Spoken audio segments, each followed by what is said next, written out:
आपने बताया कि किस तरह का कन्फ्यूजन था, बहुत सारी चीज़ें हैं जो क्लियर करके अगर आगे बढ़ें तो एस्पिरेंट्स को फ़ायदा हो सकता है। सबसे बड़ी बात आती है रूटीन को लेकर। लोग ये नहीं समझ पाते रूटीन कैसे करना है।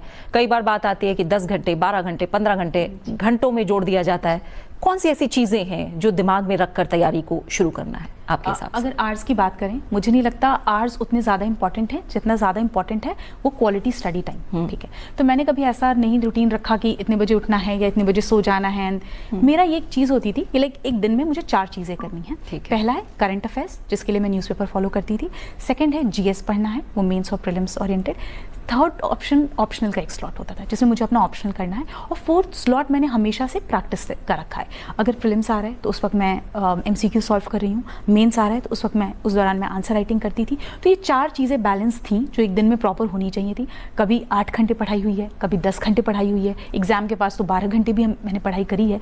कभी कभी ऐसा भी हुआ कि मैंने 3 घंटे पढ़ाई करी है। सेल्फ प्रिपरेशन से ही यूपीएससी का सपना साकार किया जा सकता है। ये बहुत सारे फैक्टर्स पे डिपेंड करता है। जैसे मेरा था कि मैं नॉन ह्यूमैनिटीज़ बैकग्राउंड से आती हूँ, ऐसे किसी इंसान के साथ मैं टच में भी नहीं थी जिसने कभी प्रिपरेशन करी हो या दिया हो।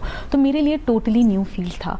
तो मुझे लगा कि मुझे गाइडेंस की ज़रूरत है और इसलिए मैंने फाउंडेशन कोर्स ज्वाइन करा था।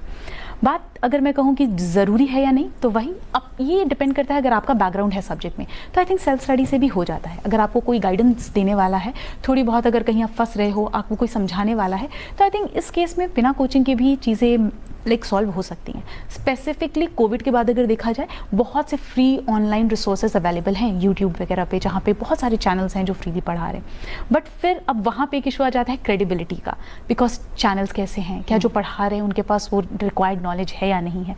तो बहुत सारे फैक्टर्स हैं। ये टाइल से अगर डिटर्मिनेशन है तो even self study would help you. But अगर आप थोड़े से भी कन्फ्यूज हो, तो मैं कहती हूँ कि अगर आप कन्फ्यूज हो, आपको गाइडेंस चाहिए, तो आप मेंटरशिप भी अवेल कर सकते हो। आप अगर चाहो तो किसी कोर्स में एनरोल कर सकते हो। आपने इसको लेकर भी क्या कुछ मिथ्स हैं जो आप तोड़ना चाहोगे, या कुछ बातें हैं जो सच में सही हैं?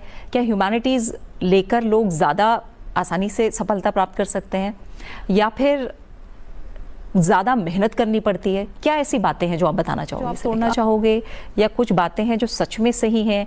क्या ह्यूमैनिटीज़ लेकर लोग ज़्यादा आसानी से सफलता प्राप्त कर सकते हैं, या फिर ज़्यादा मेहनत करनी पड़ती है? क्या ऐसी बातें हैं जो आप बताना चाहोगे इसे लेकर? मैं तो ये कहूँगी कि यूपीएससी एक ऐसा फील्ड है जो इतना बैलेंस्ड है। यहाँ पे आप कभी नहीं कह सकते हो किसी एक स्पेसिफिक स्ट्रीम का फोटे है। ह्यूमैनिटीज़ है, इक्वली बैलेंस्ड है आपका साइंस एंड टेक्नोलॉजी। सीसैट में इक्वली आपका रीजनिंग, क्वांट एप्टीट्यूड भी चेक हो रहा है। तो आई थिंक ये बहुत ही बैलेंस्ड तरीके से एग्जाम को रखा गया है।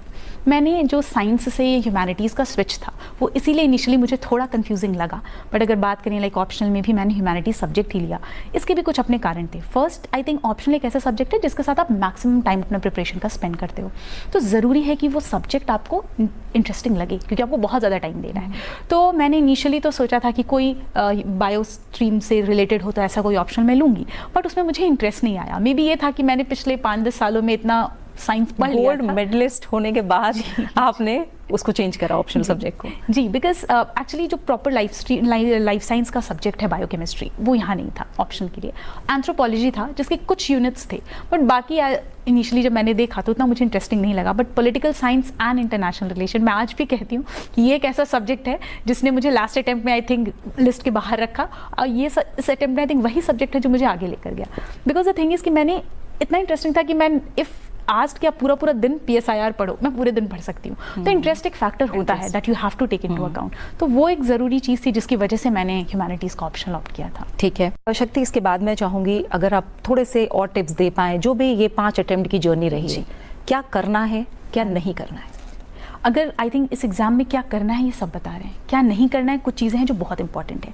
पहली चीज़ जो मुझसे गलती हुई कि सिलेबस को बिना समझे properly I stepped into the preparation. तो ये गलती तो नहीं करनी है। पहले सिलेबस उठाएं। मेंस का बहुत ही डिटेल सिलेबस यूपीएससी ने दिया है, हमें ये देखना चाहिए। उससे ये पता चलता है क्या पढ़ना है। अब आता है सवाल कितना पढ़ना है। जैसे अगर मैं एग्जांपल दूं, पॉलिटी में फंडामेंटल राइट्स एक टॉपिक है। फंडामेंटल राइट्स पे